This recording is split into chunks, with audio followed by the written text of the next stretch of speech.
Welcome back to Tech After Dark.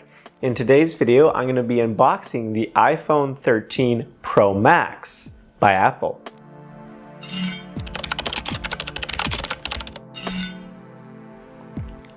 So as you can see right here, big old box, chunky and quite heavy.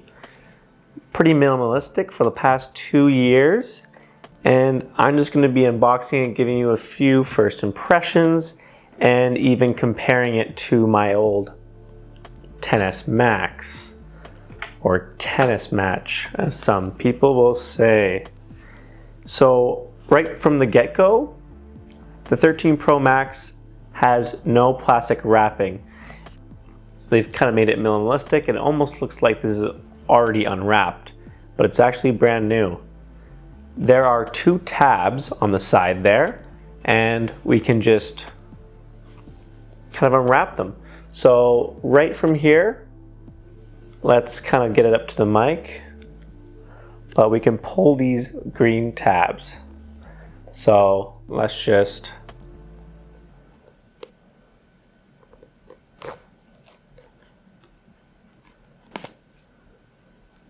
first one.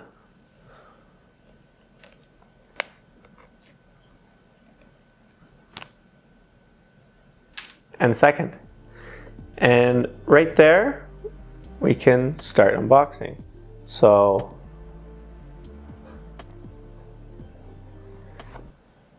oh, a nice slow reveal. So just like that, the Pro Max, it is quite nice. And the Pacific blue really shines a million smiles. So we'll just pop the tab here.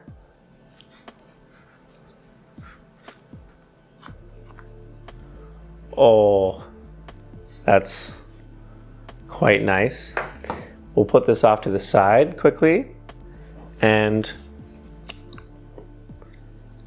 we'll see what's in the box. So still no charger this year, no 20 watt like they had in the 11 Pro. Comes with a Type-C to Lightning, which is capable of 20 watt fast charging on the 13 and 12 and all the way down to 8 or the 10, whatever you have. But you'll need a Type-C to Lightning, which this has. So you'll need to buy a separate brick. Probably just get the Anker Nano Pro or whatever they have these days. Tiny little 20 watt, it's like 15, 20 bucks. But yeah, you kind of have to buy a brick these days. And they say that everybody has them, and they do, but they have the USB-A ones, not the Type-C. MacBook Pros have Type-C now, which is great, so you can charge it through there, but yeah, just a cable. And you get in this little pamphlet, has like a little more extra space for a SIM card tool. And right here you get the SIM card, which is nice to have. And you get a little instruction kit and a nice little white Apple sticker. So, nice. They don't do black stickers anymore or any other color, but one little tiny sticker is nice to have. Maybe they might add a MagSafe charger in the box one of these days and wrap it up, because that would fit quite nicely, but wired charging is always more efficient. So just like that, nothing else in the box, just the black, nice sleek looking box. And obviously the pride and joy, the 13 Pro Max 128 gig option or model. And right from here there's a little tab, and it kind of tells you the last couple of years here that is the volume, silent, and power. So we'll just put it up to the mic.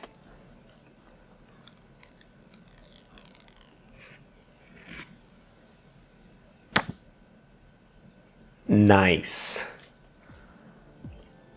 That's the Pro Max. Wow. It is quite a daring design. It is quite a bit thicker this year, just by a couple millimeters or so, and a tad heavier, a few grams more. Nothing crazy, but yeah, those camera lenses are huge, LiDAR and all, and yeah, the notch is a bit smaller. Kind of crazy to compare between the two here. Yeah, it almost seems like, yeah, it's a bit thicker. It's almost like the camera bump on the XS Max almost fits the actual body of the device, where the camera bump is like 2 layers deep. Quite an impressive little device here. Yeah, the design is still a stainless steel around the edges, which looks amazing. You're just gonna still throw it in the case, but you know, they only can do so much here. And you only get 6 holes for the speaker, as opposed to the 7 on the XS Max. Don't think it matters at all, but just wanted to note the design differences. And I think the volume buttons are actually a bit bigger and moved down and spaced apart by a hair. And the SIM tray is on the same side. And this is the Canadian model, so it doesn't have millimeter wave. So you won't get the extra side for millimeter wave, so you get the 5G up to gigabyte a second or whatever, which is only in select cities and really only on select streets. So you kind of have to be next to it to get that speed, but yeah, even the power button went down a bit. Antenna bands are mostly the same, kind of the same places, but yeah, let's just kind of turn it on and experience 120 Hertz. So let's just tap and hold.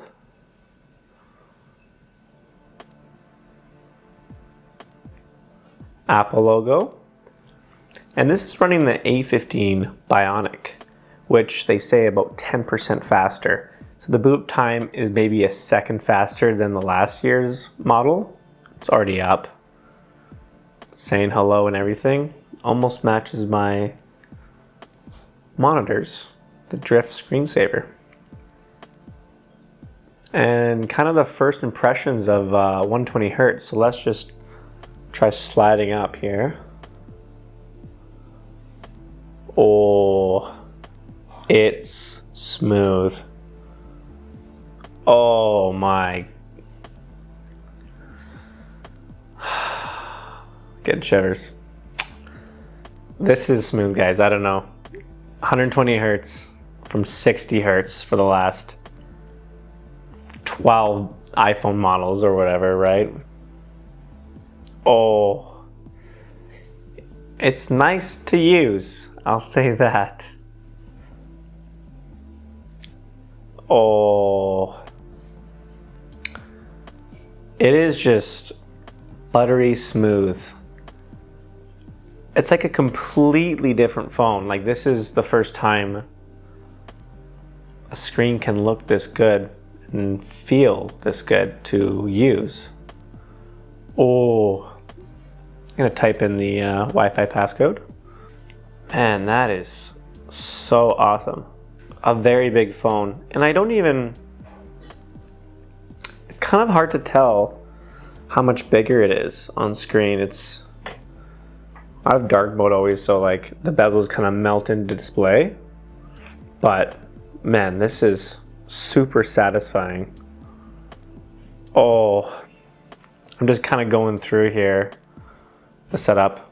It is really nice to hold, actually. Like, you'd think the edges are like kind of dig in, but like they're still super nicely cut.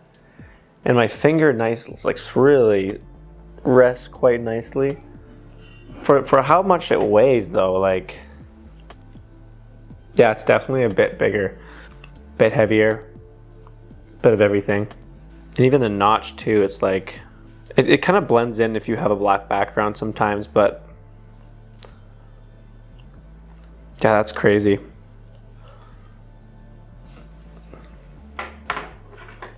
And the back, like matte kind of finish, feels super nice.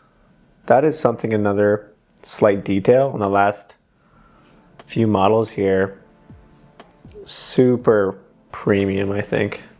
Oh, yeah, just the smoothness is insane.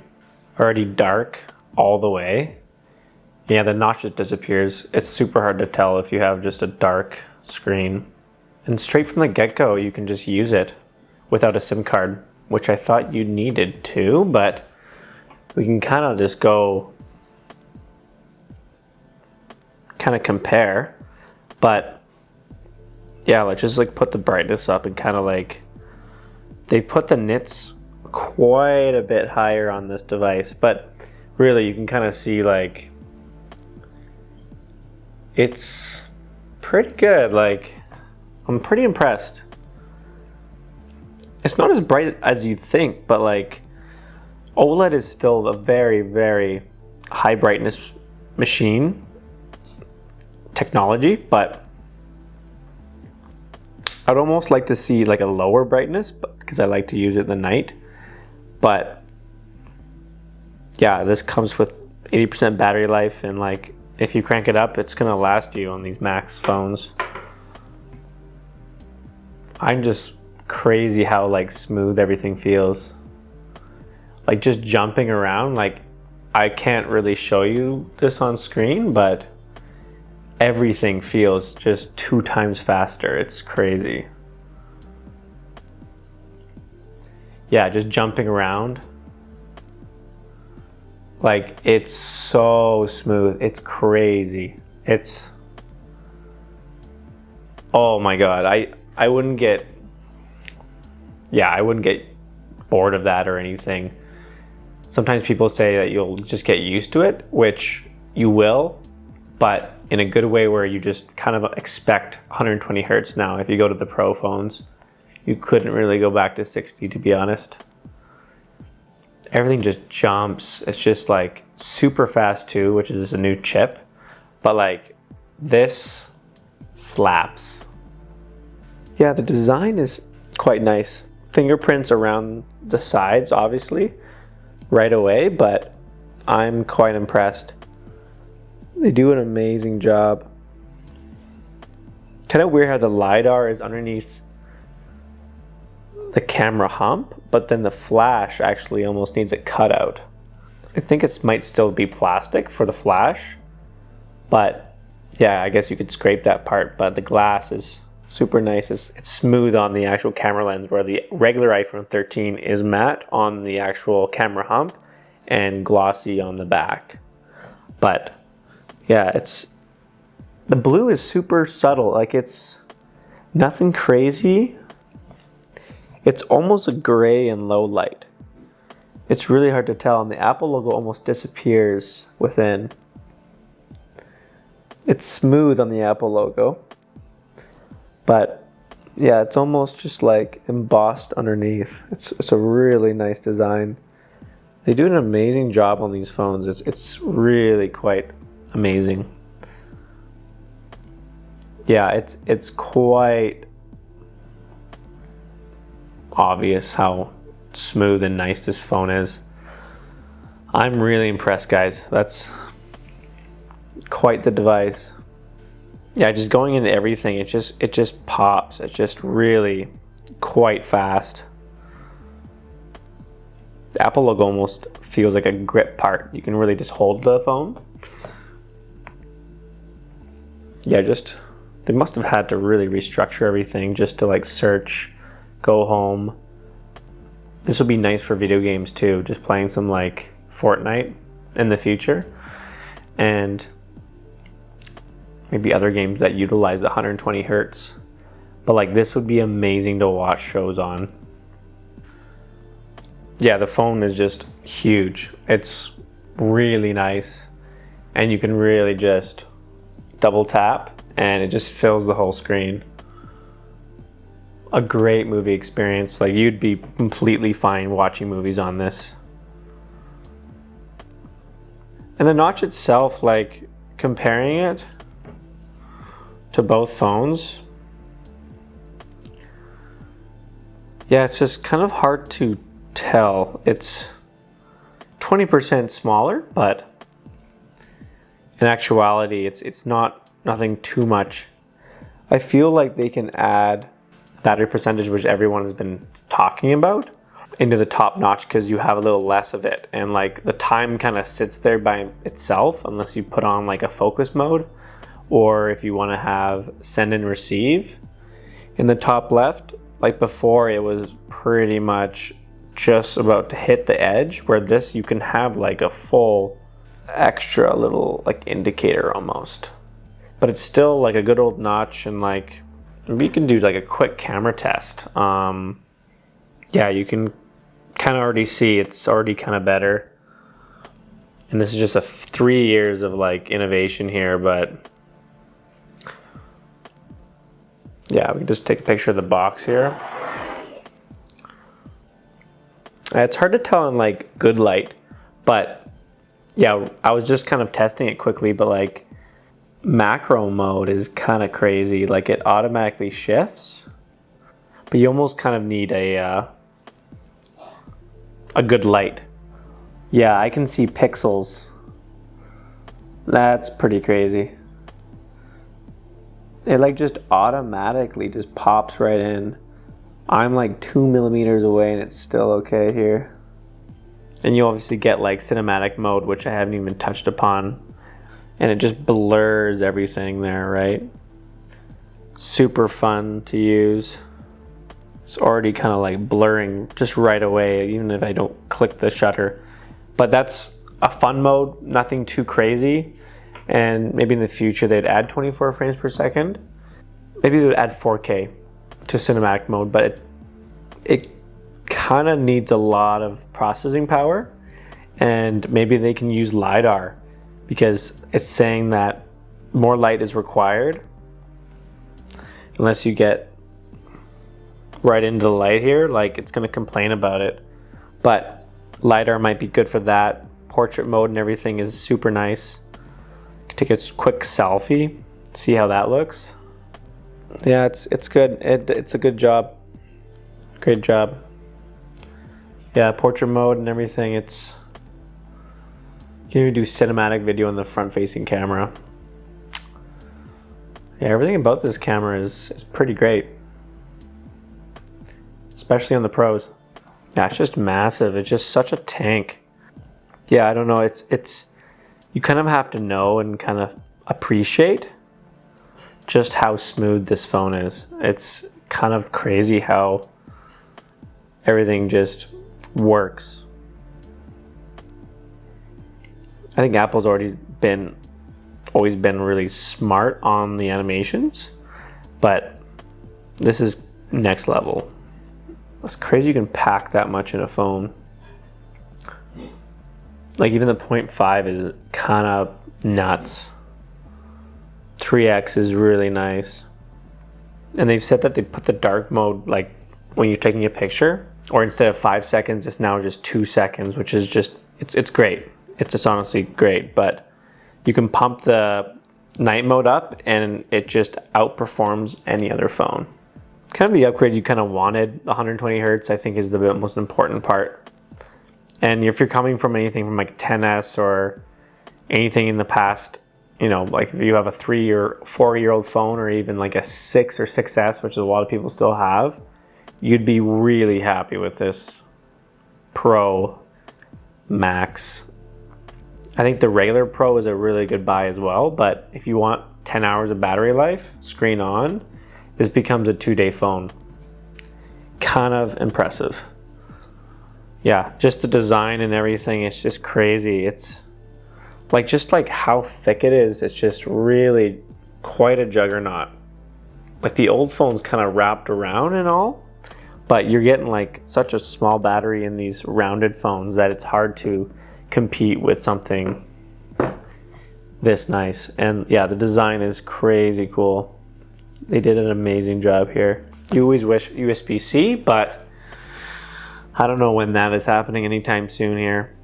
yeah, year over year, you can only have so much. And a lot of people will say like maybe wait. There might be a whole glass type of iPhone 4 type design next year, but I think with the chip shortage and everything, like it might be a pretty good time to buy, just in case you wouldn't be able to buy a phone in the future. Like, I don't know, could be bad in the future, but I think this phone is quite a nice buy. And if you really want, you can limit the frame rate to 60 hertz if you'd like. But yeah, every time you're scrolling, it just kind of ramps down to 10 hertz. So if you're on a static screen or looking at photos or watching a movie at 24 frames per second or a YouTube video at 30, then yeah, you're gonna be saving battery life because it ramps down. You couldn't go really wrong on the iPhone 13 regular. But if you want 120 hertz and a phone that lasts forever, you can just get the max. Yeah, I'm quite impressed with the 120 hertz. I'm glad I'm able to try it out and give you my first thoughts and opinions. But that's pretty much it. Thanks so much for watching, and I'll see you guys next time.